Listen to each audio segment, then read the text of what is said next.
কোম্পানিতে চাকরি করছেন, তাহলে এই খবরটি আপনার জন্য। সৌদি সরকার এমন একটি নতুন সেবা চালু করেছে, যার মাধ্যমে নির্দিষ্ট শর্ত পূরণ করলে কোম্পানি থেকে ব্যক্তিগত কফিলের অধীনে ব্যক্তিগত মালিকানার অধীনে যাওয়ার সুযোগ মিলতে পারে। তবে সবাই এই সুবিধা পাবেন না। কেন পাবেন না? আজকের ভিডিওতে সহজ ভাষায় পুরো বিষয়টি জানাবো। আসসালামু আলাইকুম, আমি আলামিন। আপনি দেখছেন সৌদি প্রবাসী নিউজ 24।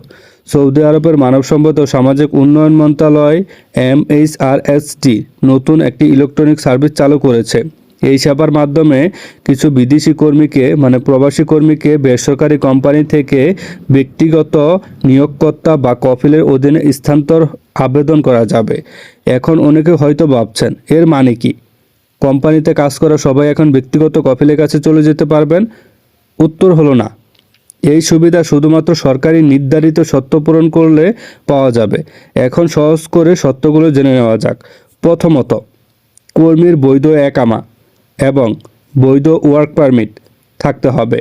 দ্বিতীয়ত, কর্মী ডাক্তার, ইঞ্জিনিয়ার, শিক্ষক, স্বাস্থ্যকর্মী, টেকনিক্যাল বা অন্যান্য বিষয়িত পেশায় থাকলে এই সুবিধা পাবেন না।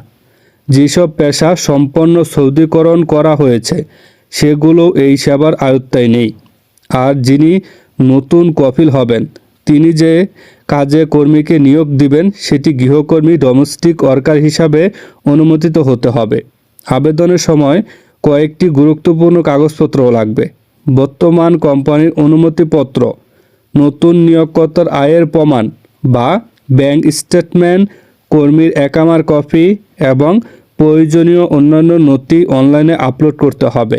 এছাড়াও সব কাগজপত্র PDF অথবা JPG, PNG, DOCX বা XLSX ফরম্যাটে আপলোড করা যাবে এবং প্রতিটি ফাইলের সর্বোচ্চ আকার 3 মেগাবাইট হতে হবে।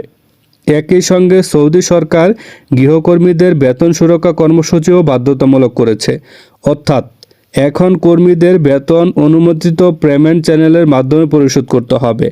আরও একটি গুরুত্বপূর্ণ বিষয় হলো, যদি কোনো নিয়োগকর্তা সরকারের নির্ধারিত সীমার চেয়ে বেশি গৃহকর্মী রাখতে চান, তাহলে অতিরিক্ত প্রতিটি গৃহকর্মীর জন্য বছরে 9,600 সৌদি রিয়াল ফি দিতে হবে।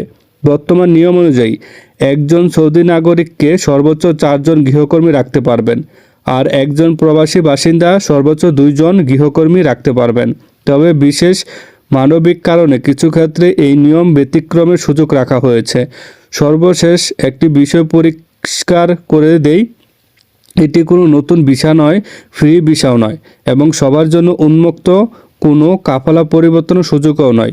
এটি মূলত নির্দিষ্ট শর্ত পূরণকারী কর্মীদের কোম্পানি থেকে ব্যক্তিগত নিয়োগকর্তার অধীনে গৃহকর্মী হিসাবে স্থানান্তরের জন্য চালু করা একটি সরকারি ইলেকট্রনিক সেবা।